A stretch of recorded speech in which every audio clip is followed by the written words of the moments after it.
So good day everyone, I'm Rhea Costas, BE Scream 2 student, and today we're going to tackle the chapter 1 of the book, Forensic Photography. Chapter 1, Photography Definition, Historical Background, and Principles. So first, let's define what is photography. So photography is derived from the Greek word photo or pose, which means light, and graphos or graphene, which means to draw or write. Thus, literal photography means to draw with light. So photography is an art and science wherein it reproduces an image in the form of light. Through light, we can create an image, and it should be seen into unsensitized materials. So when we say sensitized materials, it is a negative paper that is sensitive in light. So if these materials exposed with light, it will show any reactions. And also, in order for our image to be developed, we need the chemical process. So next, we have the police photography. So when we say police photography, it is the study of general practices, methods, and techniques of taking pictures of the crime scene. So it means that the police photography is the act of taking evidence with the use of our cameras. So police photography plays an important role in criminal investigation, wherein the photograph takes at the crime scene creates an permanent records of the evidence found there. So next, we have the forensic photography. Forensic photography, it is the application of photography in criminal jurisprudence and criminal investigations. It is a photographical documenting a crime scene and evidence for the laboratory examination and analysis for the purpose of trial court. Objectives of photography. Number 1 is to produce pictorial record of the crime scene. That's the reason why we have the photograph, in order for us to have a pictorials or documentation that we can use for an examination or for a court presentation and so on. So through the use of photography, that's why we have the record of the crime scene. Number 2, to help in keeping the police officer's memory in remembering accurately as to where the location of the physical evidence are found. So, through photography, it helps the police officer to remember what the accurate in the crime scene or what really happened at the crime scene. So, through photography, they have a basis of the investigation. Number 3 is to help in securing and obtaining confession, description, deposition, and information relating to case. Importance of forensic photography. Number 1. Small objects but of great importance in crime committed may escape in the first phase of examination by the investigator but may be seen and recorded on the photograph.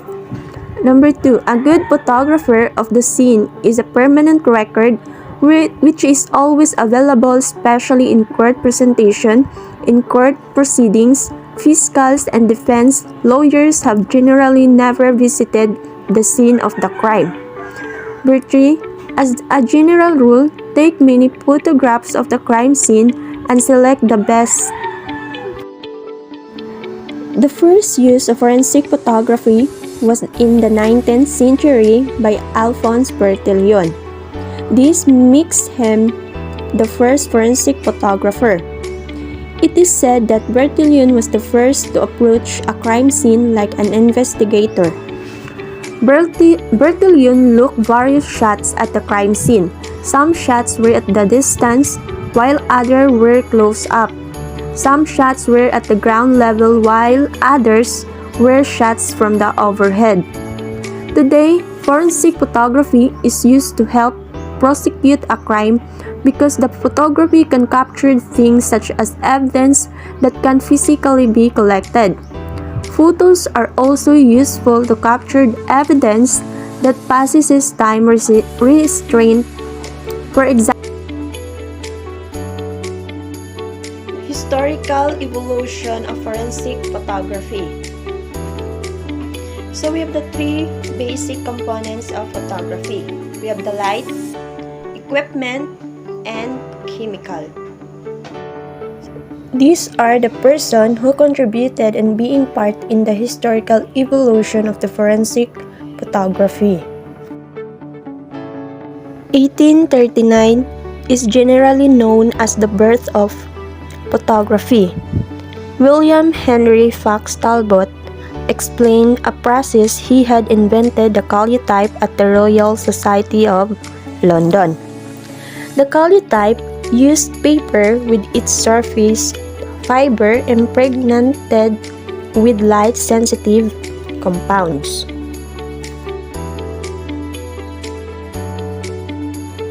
Louis Daguerre made a public demonstration in Paris, the daguerreotype, in collaboration with Joseph Nicephore Niepce. The daguerreotype formed an image directly on silver surface of a metal plate. With Talbot's collotype, the fixation was only partial, while Daguerre's daguerreotypes images were made permanently with the use of hypo. 1848, Abel Niepce Descent introduced a process of negatives on glass using albumen. When you see albumen, it is an egg white as a binding medium.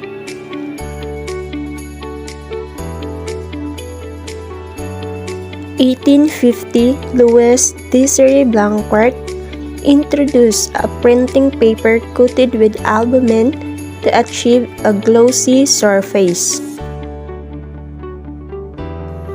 1851, Frederick Scott Archer published a wet plate process when collodion, a viscous liquid that dries to a tough, flexible, and transparent film, replaced albumen. 1885, gelatin emulsion printing paper was commercially introduced, based film in 1889. During this time, the cameras were crude, the lenses could not form a true image, and the sensitive materials required long exposures and could not reproduce colors in shades of gray. It was in 1856 when John F. W. Herschel coined the word photography. 1861, James Clerk Maxwell research on colors. 1890, full corrected lenses were introduced. 1906, a plate was placed on the market that could reproduce all colors in equivalent shades of gray. 1907, Lumeri color process was introduced. A panchromatic film was used, but with blue, green, and red filter. 1914, U.S. Eastman Kodak made a color subtractive process called Kodachrome. 1935, color process came out together with electronic flash. In 1947, Edwin H. Land introduced the Polaroid, the one-step photography.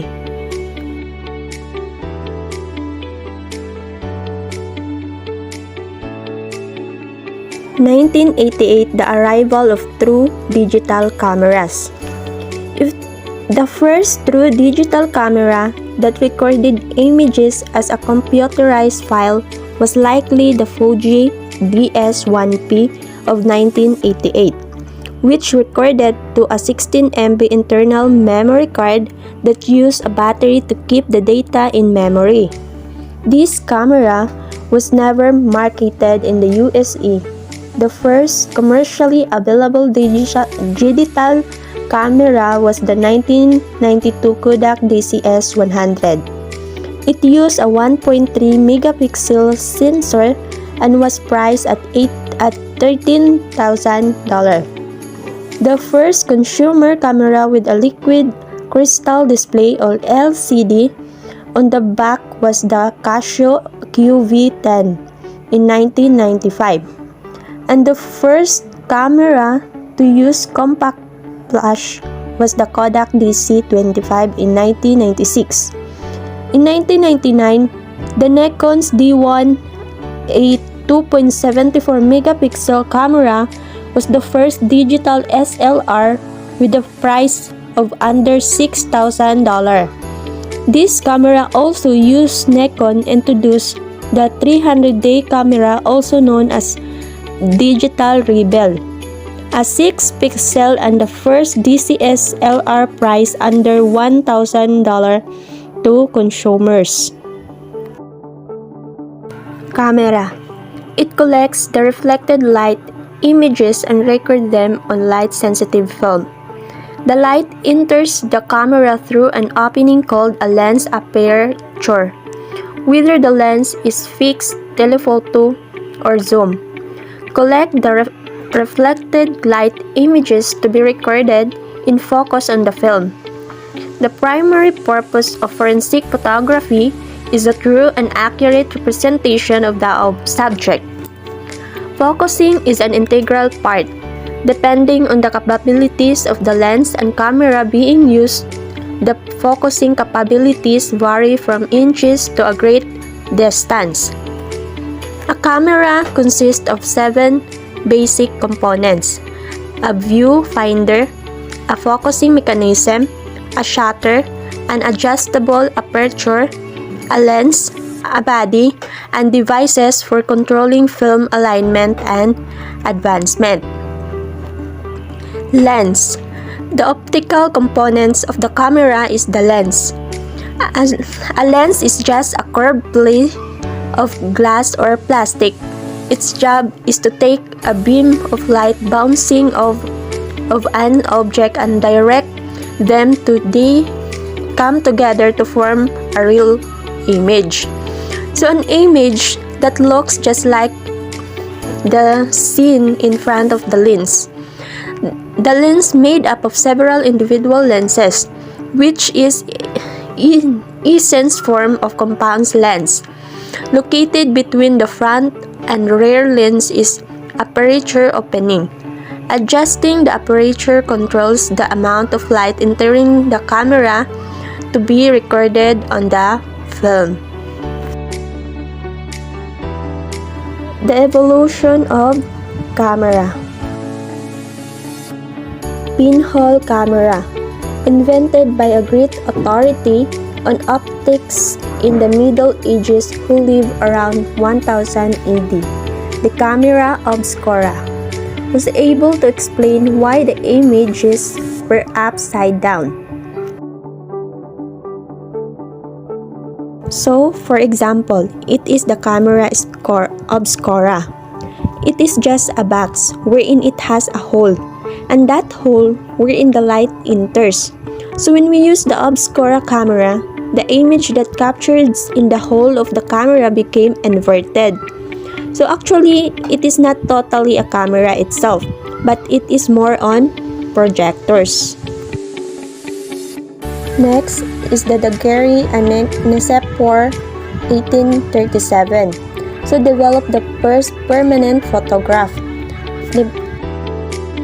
Next is Talbot 1839, fitted microscope lenses to lethal cameras, most traps, measuring only 5 inches each size.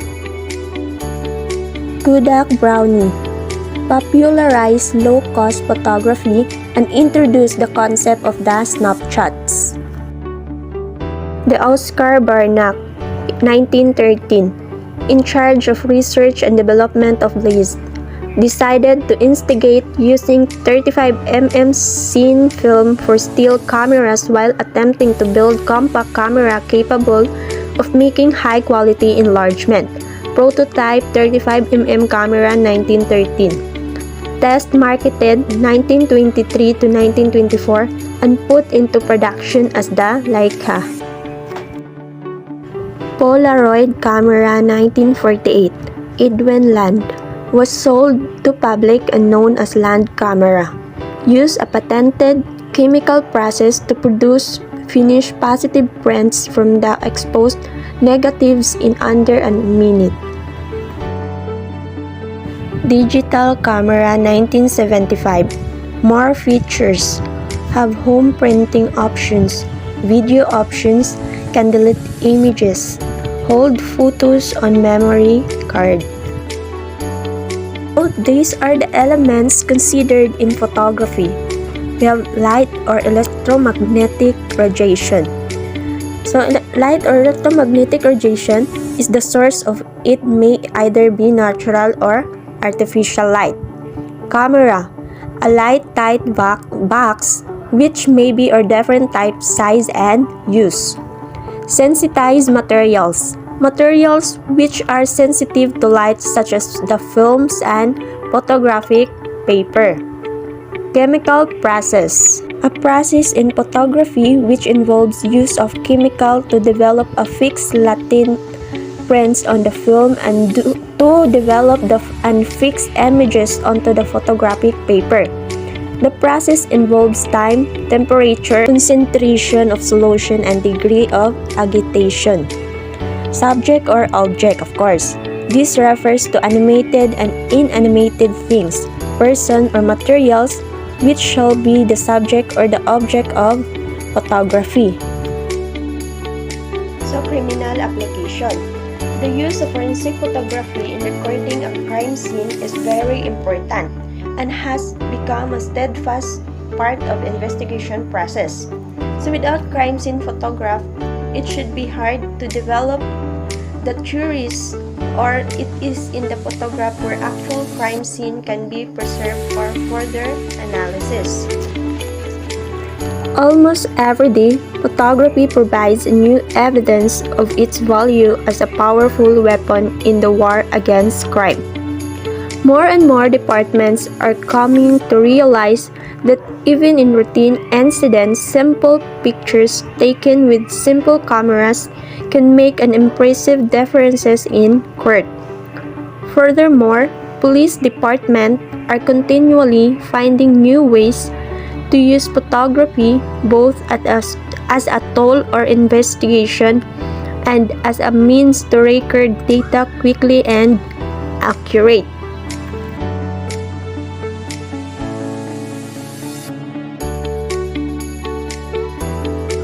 The most effective and simplest techniques for the investigating officer to represent a crime scene is through photographs and criminal sketches. The goal of crime scene photography is to capture the original location and surrounding in order to produce a true and accurate records of the crime scene and physical evidence.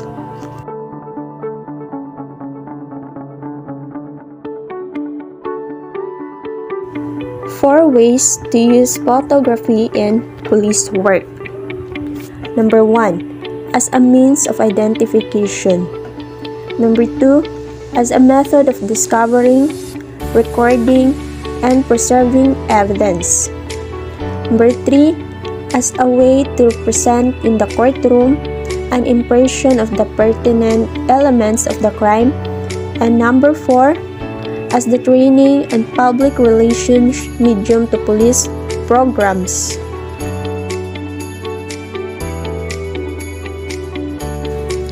In 1854, an Englishman, Maddox, developed a dry plate photography eclipsing Daguerre's wet plate in thin method.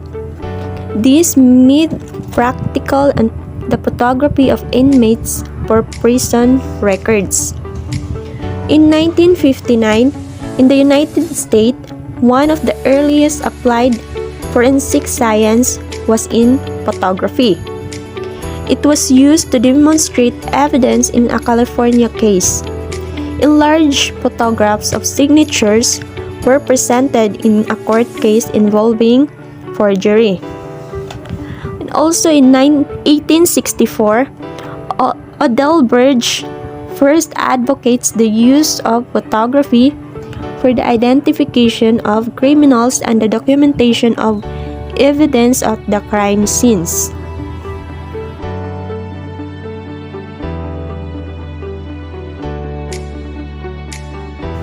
Early photographs of accused and arrested person were beautifully posed as an example of the Victorian photographers at 20 to 30 years.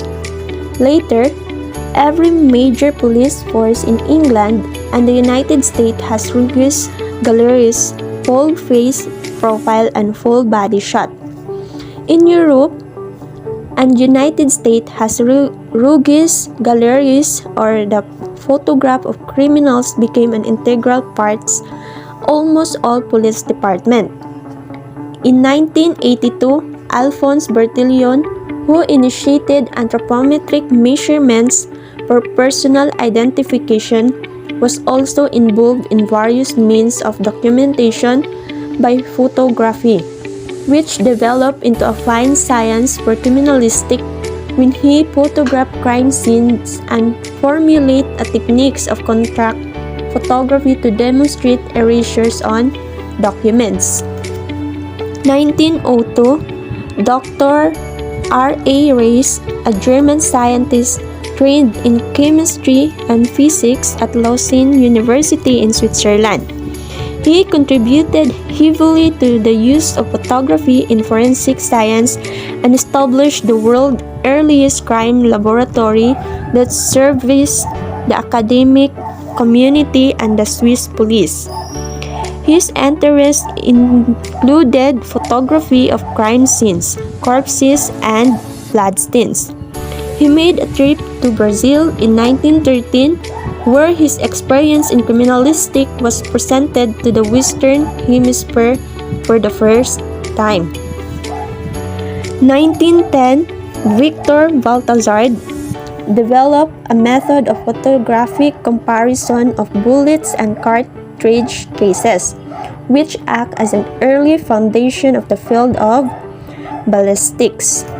Victor Balthazar, professor of forensic medicine at Sorbonne, used photographic enlargement of bullets and cartridge cases, which act as an early foundation on the field of ballistics. Several types of evidence are commonly found at the crime scenes. Each item of evidence must be documented photographically, showing its location and appearances. So, legal foundation of forensic evidence. For black and white photograph, evidence was first used in 1859 using the daguerreotype in Loewe versus United States in the comparison of signatures. It was in 1874 in the criminal case under Zook versus Commonwealth that photograph is used to identification of evidence. Color photograph started in 1943 in Green versus Denver, Colorado. The case was about the sale of the spoiled meat at the public. In 1960, photograph is used to show the wound of the victims as evidence of the crime or case. Infrared photography. It is the recording of images formed by infrared radiation. Because infrared radiation is invisible, some special techniques may be needed. This uses special film that are sensitive to infrared radiation, have a longer wavelength than visible light. They can penetrate haze that scatters the width of visible lights. Infrared photography can be used during night or time in complete darkness. So infrared photography, it detects the gunshot powders, burns, stains, and irregularities in the clothes. So through infrared photography, we can easily detect of the gunshots, powders, burns, and stains in the crime scenes. So when we say ultraviolet photography, it is the art or process of photographing or recording unseen objects by means of ultraviolet lights. Photomicrography. When we say photomicrography, taking a magnified photograph of small objects through attaching a camera to the ocular of compound microscope. Photomacrography, taking a magnified or enlarged photograph of small object by attaching an extended tube lens or macro lens to the camera. So with the help of the photomacrography, we can see those small things. Microphotography. It is the production of photographs in which the image of an object is reproduced much smaller than it actual is. Much smaller than its actual size. Mugshot photography. It is used usually for the personal identification, which is the first use of photography in police work. So this is the common photography in police work. As you can see, when you are in a police station and you have committed a crime, they're going to take a photo of you in order for them to have your identification or your records. Next, we have the X-ray photography. X-rays are invisible electromagnetic waves. They behave much like visible lights, but they can pass through things such as wood, cardboards, and flesh, which lights cannot penetrate. Criminology education. 1902, Dr. R.A. Reis, professor at the University of Lausanne, Switzerland, set up one of the first academic curricula in forensic science. His forensic photography department grew in Lausanne Institute of Police Science. 1950, August Vollmer, Chief of Police of Berkeley, California, established the School of Criminology at the University of California, Berkeley. Paul Kirk presided over the major of criminalistics within the school. In 1954, in the Philippines, the school which pioneered criminology education is the Plaridel Educational Institution, now the Philippine College of Criminology, at 641 Seal Street, Santa Cruz, Manila. Forensic photography creates a permanent visual records of the crime scene in the state in which it was originally found and plays a huge role throughout the entire investigation. So forensic photography should not care about being artistically creative, but being creative in the forensic sense. Each photograph must capture the best perspective at the scene in order to capture its true story. The principle of photography. Different authors of photography books have different approach in explaining the principles of photography.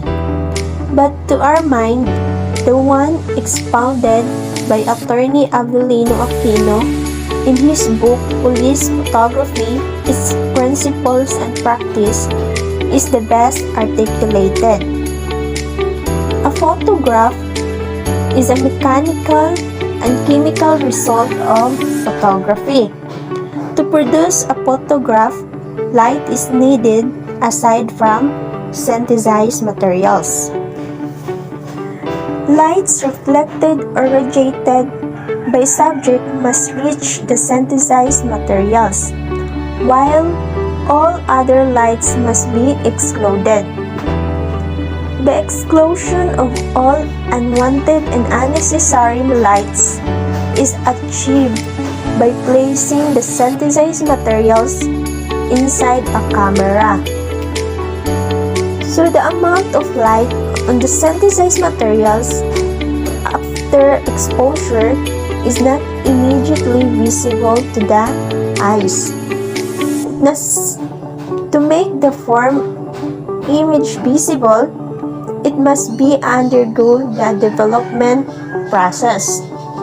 So the visual effect that results from the chemical processing is dependent on the quantity and quality of the exposing light. More light will yield an opaque or black shade on the synthesized materials after development. Too little will produce transparent or white shades. So the various shades of gray will finally form a complete images. Photograph is both the mechanical and chemical result of photography. So to produce a photograph, we need the light. So light is needed aside from synthesized materials or the film or paper. So the light radiated or reflected by the subject must reach the film, while other lights are excluded by placing the film inside the light tie box or the camera. Controlling the light. Aperture, shutter speed, depth of field, and white balance are all used in photographers to tell the camera how to capture an image. So the aperture or opening that lets light into the camera is the size of the opening, and the shutter speed is how long that opening or shutters remains open.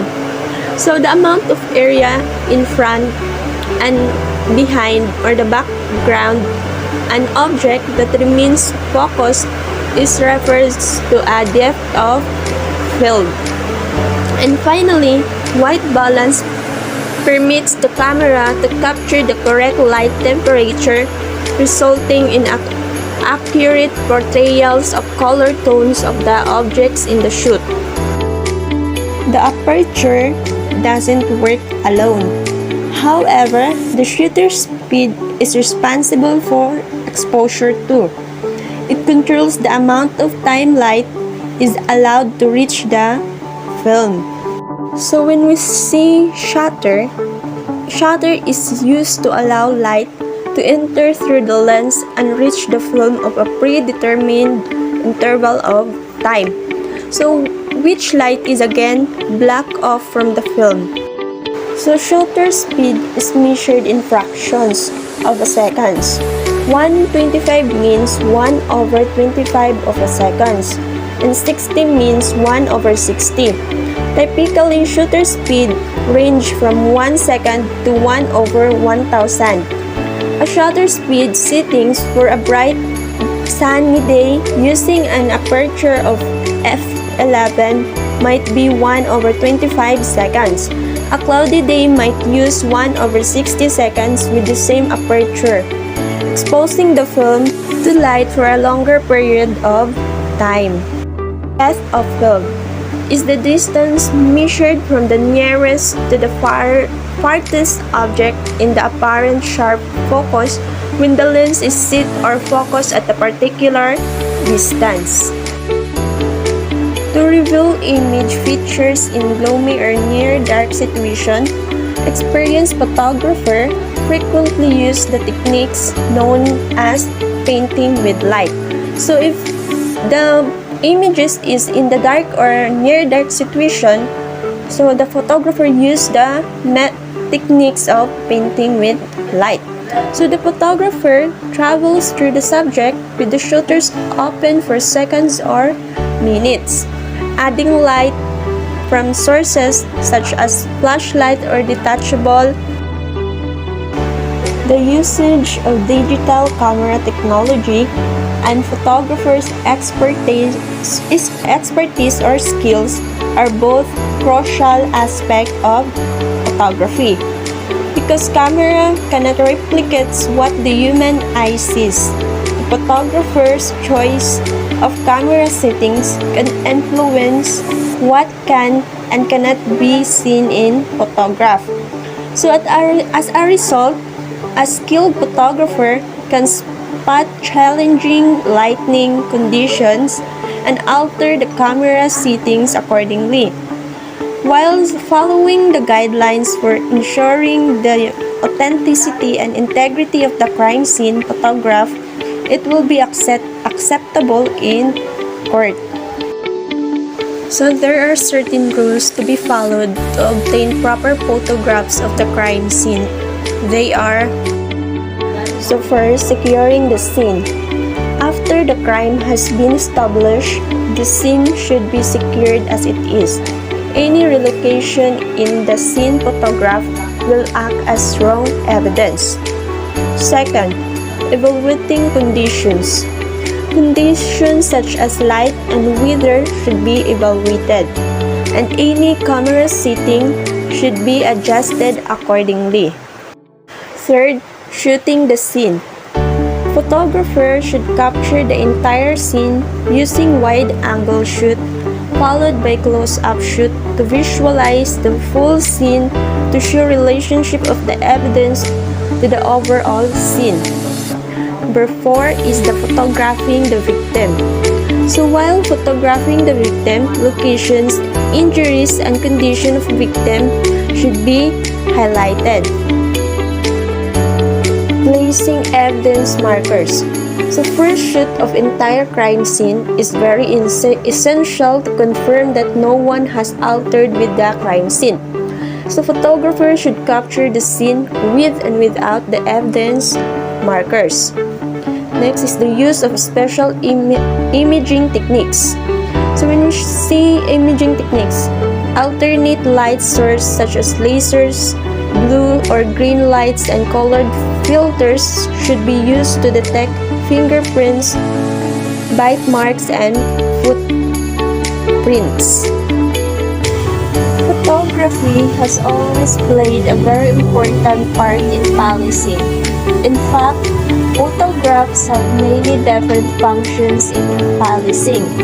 It acts as a tool to solve crimes when it can be used as evidence against criminals, and it also helps to deter crime when it is used as public awareness medium.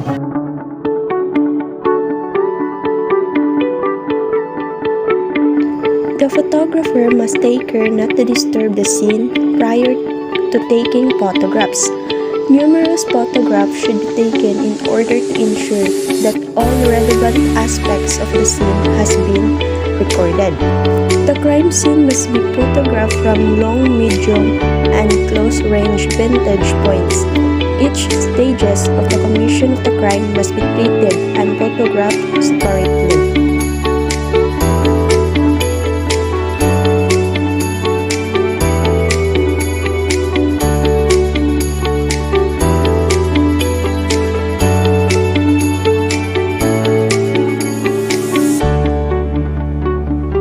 Being a forensic photographer requires more than basic photography skills. You need to know precisely how the picture you take can accurately or inaccurately reflect the scene, and the attention to detail should be imperative.